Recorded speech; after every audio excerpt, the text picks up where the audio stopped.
علمني تيفي قناة علمني.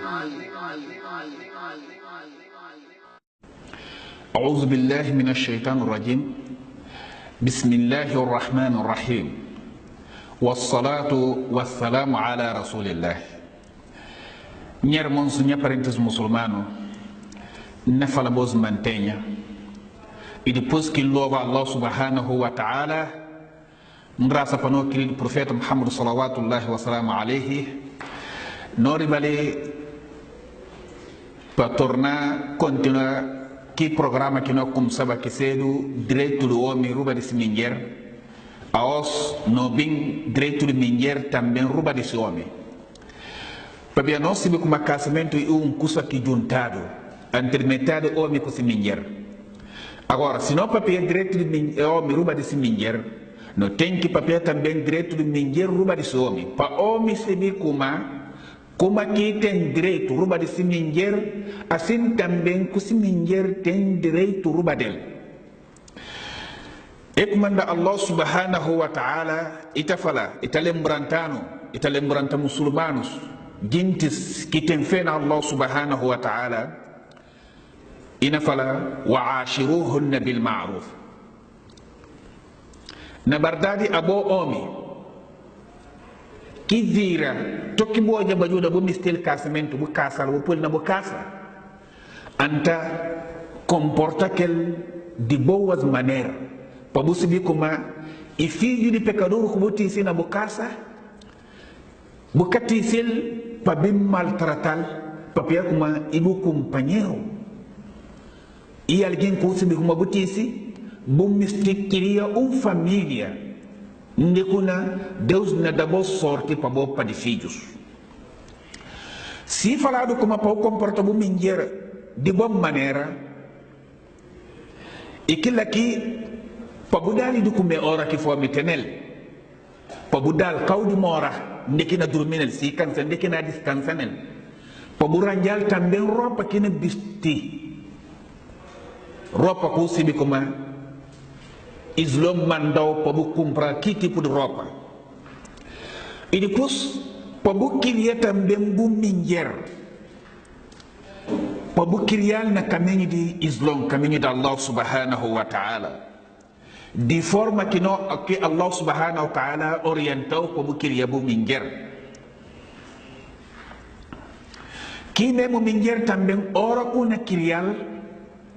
Budi bidi conversa quel bon conversa está na criação. Nin kabu ko babu minjer, nin kabu suta bu minjer pa bu molosra bu minjer, nin kabu fala bu minjer mau conversa possible kuma ora que lembra de que mau conversa e kana fica bem. Ou não ora que se garante zobe kuma no filho fulano ou no filha fulano se homem falar mau conversa quer dizer kabu ko ba garandi di bu minjer papia kuma bu kamisti pa bu minjer ko ba bu garandi ya bo tamben kabu jumuna ko ba kabu jumuna sulta garandi di bu minjer si bu tem problema ko bu minjer conversa quel di bonne manière pa bu considia bu minjer bu sintandal bu considial bon conversa si bu na sutal son sutte ko si kuma sangi kana sai papia subu furalu wuju wacha ena dawyel estaba completo bu kamisti minjer que tem wuju e portanto kabu fura wuju bu minjer nin kabu quebra simon papia subin dargal wotur kana bim mistil ma ko killa turu si minjer o binibo intenta comporta aquel também suma pecador. Segundo regra também que minjer tem direito de minjer ruba de homem e para bulle intil dina de Islam para bulle intil para bupui isibi e com se caminho de Allah subhanahu wa ta'ala se contra que tempo que na binnon debo o che kasibinada naquele intil na caminho de Allah subhanahu wa ta'ala maneira de lavar janaba estala maneira de pegar água de graça kuma kudi bidirasa kadar dia kanto horário dirasa kiten kada horário dirasa kanto filmado kiten butenki sina bu min yer kilas e kumanda Allah subhanahu wa ta'ala ina kontan responsabilidade que está ruba de no cabeça. بعد أعوذ بالله من الشيطان الرجيم إفلا يا أيها الذين آمنوا قوا أنفسكم وأهليكم نارا أبو جنتس كتن فنون الله سبحانه وتعالى بو دفن دي بو كبسة فوق دي انفيرنو بو دفن دي تنبين بو فاميلة بو منجر بو فيج بو يرمون كيستانا بو responsabilidade na casa livra eles de inferno fogo de inferno e como anda minjer dibi di sedu barera dentro casa di siomi bu dibi di sedu também abomi barera também entre metade bu minjer com inferno como filhos também com inferno para bu sinaleles caminho de Allah subhanahu wa ta'ala peitene fenun de Allah subhanahu wa ta'ala para bu minjer bata trabalho bom trabalho para bu omi também bata consiga bu minjer para cigantal na bom caminho terceiro pabulle intil Quran si kontra wa cheyna bingi kasbi day Quran ma e muito pena também outro mingeres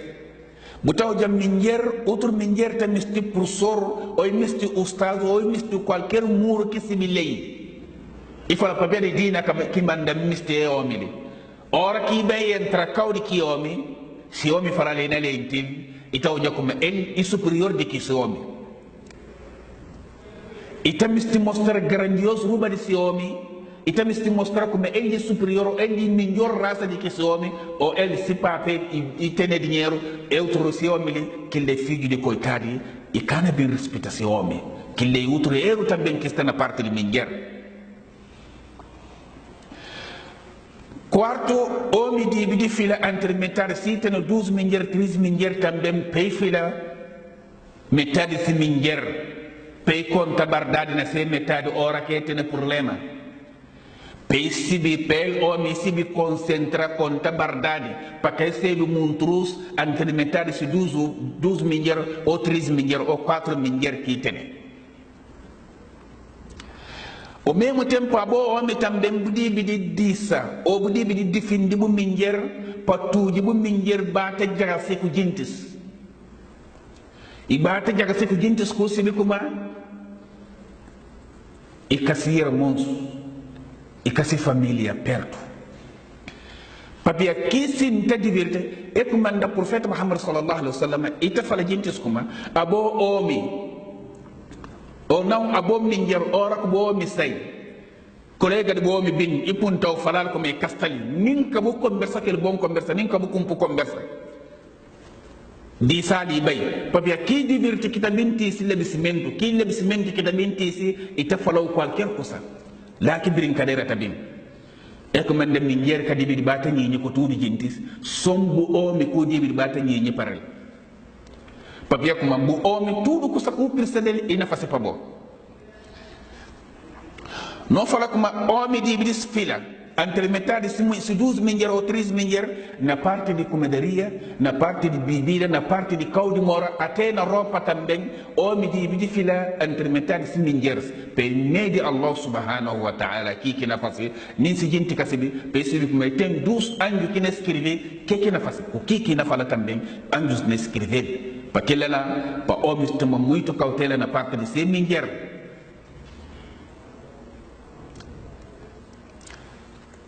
Quinto, aquilo que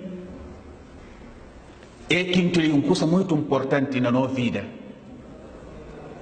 Homem de ter segredo de se minjar na casa. E que como se tudo que aqui tem que se minjar, ora que se bata fala gente como nem minjar assim na cama. Tudo que passa como minjar na casa ou na cama para o balcão de gente. Killa e perigo que o profeta Muhammad sallallahu alaihi wasallam e fala se aquilo não bata sinta na mão nome de buminger bata fala mal dele a boi responsável de buminger e como anda o profeta Muhammad pontado dia coisa de casamento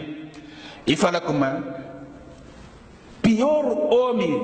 na metade gente pior homem na parte de Allah subhanahu wa ta'ala na outro mundo e homem kita konta sigridu ke kita pasa ko sininger ita baytir al fora kille pior omi na pauvre de prophète Muhammad sallallahu wa sallam alayhi e komanda omi di tene sigridu di si casa e ka turu ke kina pasa na si casa pe bata falal fora nya parentis nyer mons bona disculpan ni staba ko bos tele na fala bos assalamu alaikum wa rahmatullahi ta'ala wa barakatuh.